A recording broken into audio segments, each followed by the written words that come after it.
Chairman, vice chairman ఎన్నిక వేళ మహబూబాబాద్ జిల్లా తొర్రూరు మున్సిపాలిటీలో తీవ్ర ఉద్రిక్తత నెలకొంది. మొత్తం 16 వార్డులు ఉండగా బీఆర్ఎస్ 9, కాంగ్రెస్ 7 గెలుచుకున్నాయి. దీంతో ఇక్కడ ఎక్స్ అఫిషియో ఓట్లు కీలకంగా మారాయి.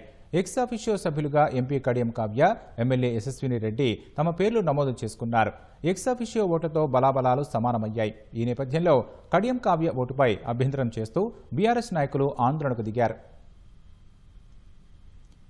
తొర్రూరులో చైర్మన్, వైస్ చైర్మన్ ఎన్నిక వేళ ఉద్రిక్త వాతావరణం నెలకొంది. తొలుత కడియం కావ్య ఓటుపై అభ్యంతరం వ్యక్తం చేస్తూ బీఆర్ఎస్ నాయకులు మున్సిపల్ కమిషనర్కు వినతిపత్రం అందజేశారు. వరంగల్లో ఎక్స్ అఫిషియో సభ్యురాలిగా కావ్య పేరు ఉందని ఆరోపించారు.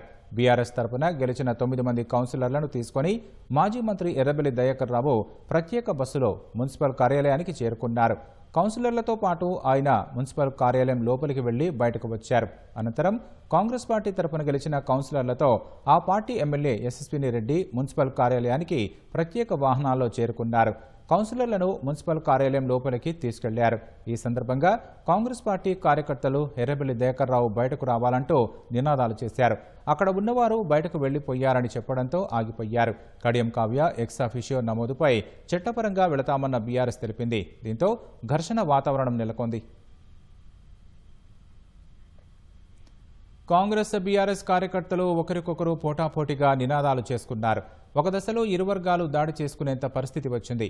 వరంగల్ ఎంపీ కడియం కావ్య పురపాలిక కార్యాలయానికి చేరుకోగానే ఇరు వర్గాలు పోటాపోటీ నినాదాలతో హోరెత్తించగా మున్సిపల్ కార్యాలయం ఎదుట ఉద్రిక్త వాతావరణం నెలకొంది.